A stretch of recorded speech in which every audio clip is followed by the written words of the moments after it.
नमस्कार मंडळी, मॅक कट्ट्यावर आपलं पुन्हा एकदा स्वागत. कट्टा मकरांचा खुल्या चर्चेचा वेध घेत असतो आपण, विविध बातम्यांचा मागोवा घडामोडींचा. आम्ही रामकृष्णाचे पूजक, आम्ही रामकृष्णाचे पूजक, आम्ही रामकृष्णांच्या आदर्शाचे वाहक. मंडळी, आपल्या विषय लक्षात आला असेल. आपण काल मॅक कट्ट्यावर सीज फायर ते शिवतांडव या विषयावर बोललो होतो. त्याचाच पुढचा भाग घेऊन आज आपण बोलणार आहोत. आणि मंडळी, आणखीन काही तासांनी म्हणजे आज रात्री पंतप्रधान नरेंद्र मोदी यांचं आपल्या पुढे निवेदन झालं की त्याविषयी पण आपण त्याचंही विश्लेषण करणार.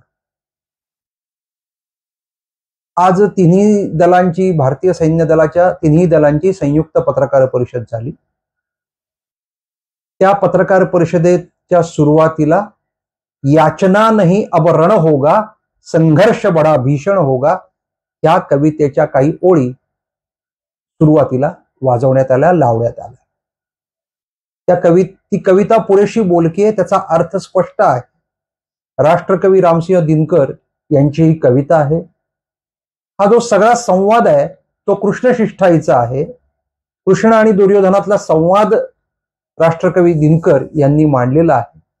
आणि जेव्हा कृष्ण एक एक गोष्टी ज्याला सांगतो की आपण युद्ध टाळलं पाहिजे, त्यावेळी प्रत्येक वेळी दुर्योधन ते धुडकावून लागतो आणि वेळ प्रसंगी म्हणतो आता मी तुलाच जेरबंद करील. त्यानंतर दिलेलं जे कृष्णाने उत्तर आहे त्यात याचना नाही अब रण होगा, संघर्ष बडा भीषण होगा. स्वाभाविकच या कवितेच्या आधारे पत्रकार परिषदेची सुरुवात झाली. पत्रकार परिषदेत विस्तृत निवेदन केलं गेलं. आपण नेमकं काय केलेलं आहे त्याची तपशीलवार माहिती दिली आणि पत्रकार परिषदेत प्रश्न उत्तरांना सुरुवात झाली. तेव्हा एका पत्रकाराने कालचं शिवतांडव आणि आजचं याचना नाही अब रण होगा या सगळ्याचा अर्थ काय असा प्रश्न विचारला. त्यावेळी उत्तर देताना आपले A.K. भारती एअर मार्शल यांनी फार मार्मिक उत्तर दिलं. ते असं म्हणले, जे आपल्या सगळ्यांना पाठही आहे, माहिती आहे. विनयन मानत जलदी दड, गए 3 दिन बीत, बोले राम सकोपतक, भयबिन होईन प्रीती. पण हे रामचरितमानस मधलं आहे, तुलसीदासांच्या ह्याच्यातलं. हा संदर्भ असा आहे की आता सीतामाईला आणायला परत जायचं आहे आणि समुद्र उल्लंघून जायचं आहे. त्यावेळी रामेश्वरमवर, आजचं रामेश्वर, तिथे रामाने पूजन केलेलं आहे आणि समुद्राला विनंती केलेली आहे की बाबा आता आम्हाला तिथपर्यंत जायचंय, लंकेपर्यंत, आता आम्हाला तू वाट दे, आमचा रस्ता सोड. आणि त्या दृष्टीने 3 दिवस रामांनी, प्रभू रामचंद्रांनी त्यांच्या स्वभावानुसार प्रार्थना केली आहे, विनंती केली.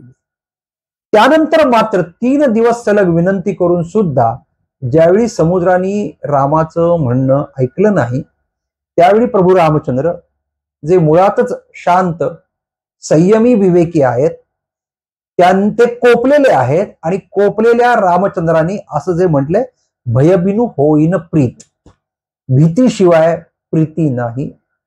हे उत्तर आपल्या एअर मार्शल यांनी, DOG यांनी त्या पत्रकार परिषदेत दिलं आणि पत्रकार परिषद पुरेशी बोलकी झाली. याच पत्रकार परिषदेत काहीसा, म्हणजे पत्रकारांनी सगळे प्रश्न विचारले पाहिजेत त्यानुसार, परंतु प्रश्न विचारताना राष्ट्रभान ठेवलं पाहिजे. आपल्याला काढून काय घ्यायचंय हे करत असताना, आपल्याला हेडिंग मिळवायचंय, आपल्याला बातमी मिळवायची आहे, हे करत असताना आपण आपल्या देशाचं नुकसान करत नाही ना आणि अप्रत्यक्ष शत्रू राष्ट्रांना मदत करत नाही ना, याचंही भान ठेवत असतं. एक प्रश्न विचारला गेला की पाकिस्तानमध्ये विशिष्ट ठिकाणी स्फोट झालेले आहेत किंवा त्या ठिकाणी स्फोट होऊ नये याची आपण काळजी घेणार का? तर प्रश्न आल्याच अतिशय प्रगल्भतेने, जाणीवपूर्वक आणि पूर्ण भानाने परत एकदा भारतीयांनी जे उत्तर दिले, तुम्ही जे म्हणताय ते आम्हाला काहीच माहित नाही. त्याचप्रमाणे आजच्या पत्रकार परिषदेत 140 कोटी भारतीयांचे, देशवासियांचे आभार मानले. या देशवासियांनी ऑपरेशन सिंदूर करता दिलेला जो पाठिंबा होता ते यशस्वी व्हावं याकरता केलेली प्रार्थना होती, ते बळ सैन्य दलाचं होतं असंही सांगण्यात आलेलं आहे.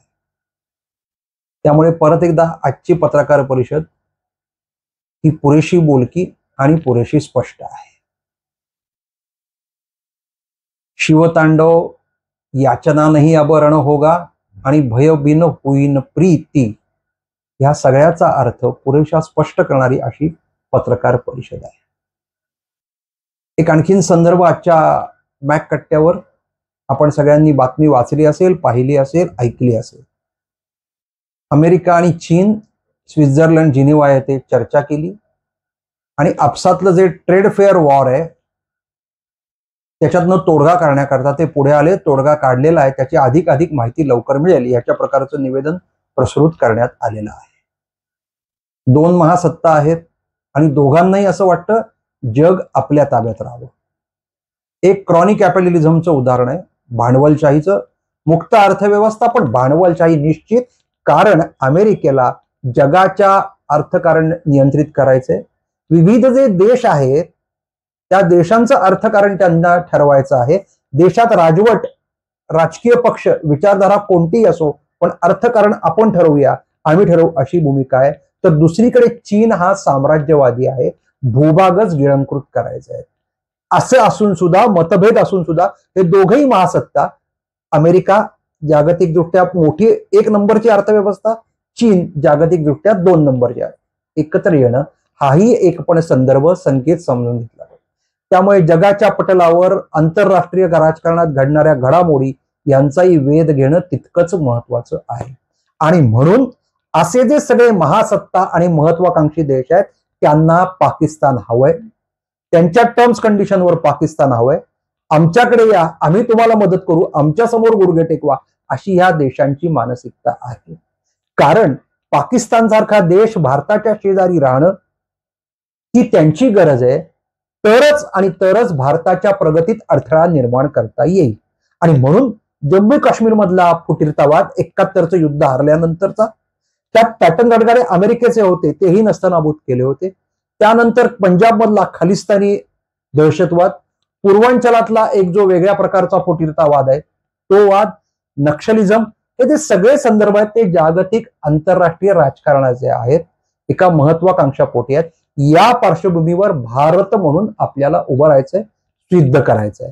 आजच्या पत्रकार परिषदेतनं ज्या प्रकारची माहिती दिली गेली आणि युद्धतंत्र बदलतंय, मागची युद्धांची तुलना या युद्धाशी करता येणार नाही.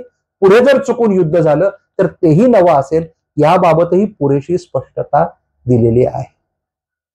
भारतीय संरक्षण सिद्धतेने चीन, तुर्की यांच्याकडून मिळालेली आयुधं नेस्तनाबूत केलेली आहेत, तेही सांगितलेलं आहे.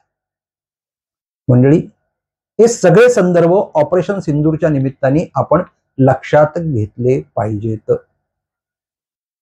त्या पार्श्वभूमीवर आणखीन काही गोष्टी आपल्या पुढे येतील, आणखीन चित्र स्पष्ट होईल. परंतु आपल्याला एक देश म्हणून उभं राहावं लागेल. आपले राजकीय, वैचारिक, पक्षीय मतभेद बाजूला ठेवावे लागतील आणि एक समर्थ राष्ट्र म्हणून उभं राहण्याला पर्याय नाही. या समर्थ राष्ट्र म्हणून उभं राहण्यात आपलं सर्वसामान्यांचं योगदान, भारतीयांचं योगदान हे महत्वपूर्ण ठरणार आहे. आपलं रोजचं जगणं, रोजचे व्यवहार सांभाळून हे योगदान देणं आपलं कर्तव्य आहे. एकीकडे प्राणपणाने लढणारे, पराक्रम गाजवणारे आपली 3ही सैन्य दल आणि सर्वसामान्य भारतीय यांची मानसिकता एक राहिली, राष्ट्रप्रथम राहिली, तर मग सरकारचेही हात मजबूत होतात आणि यंत्रणा, व्यवस्था आणि सरकार हे अधिक खंबीरपणे निर्णय घेऊ शकतात. हेच या ऑपरेशन सिंदूर मधून सिद्ध झालेलं आहे. मंडळी, मॅक कट्ट्यावर आज आत्ता तूर्त इतकंच. आपण लवकरच पंतप्रधान नरेंद्र मोदी यांच्या भाषणातल्या मुद्द्यांच्या आधारेही विश्लेषण करणार आहोत. तोपर्यंत मॅक कट्टा लाईक करा, शेअर करा, सबस्क्राईब करा. धन्यवाद.